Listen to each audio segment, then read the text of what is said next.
Gel.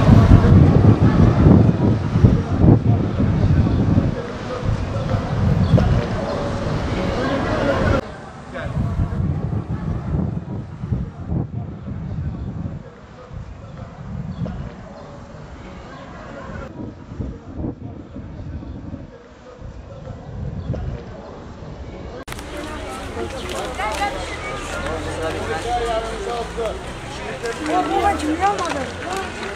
Baba kimliği.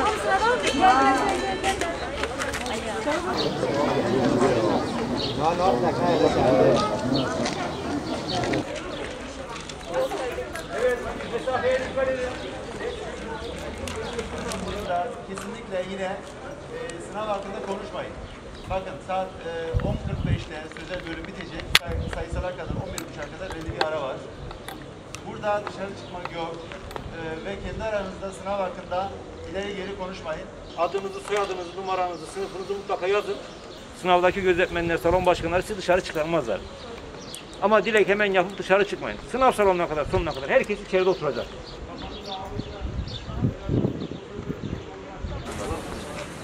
Çocuklar soruları dikkatli okuyun.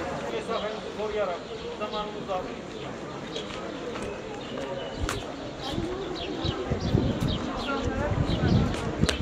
Mesafemize dikkat edelim. Orada yoğunlaşmayalım.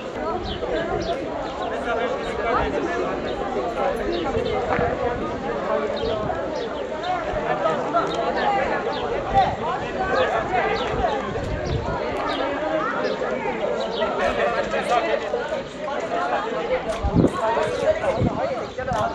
Mesafeye dikkat edin.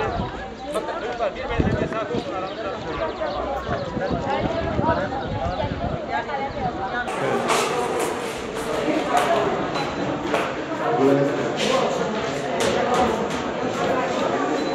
Mesafemize dikkat edelim. Bekleyin. Şu çizgiler durun.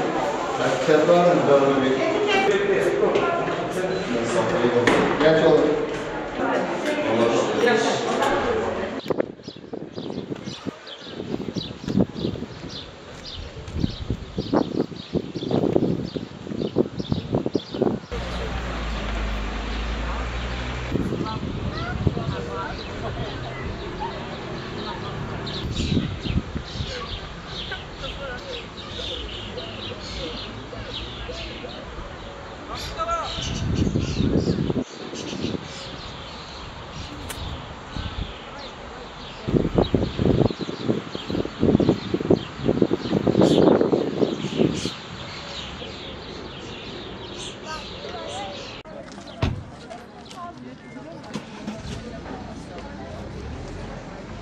Kapı girişini açık bırakalım.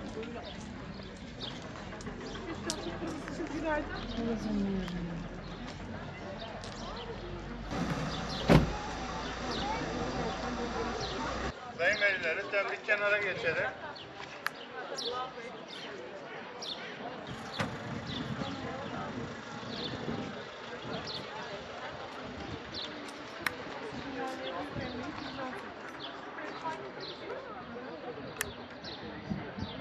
Biraz çabuk olun.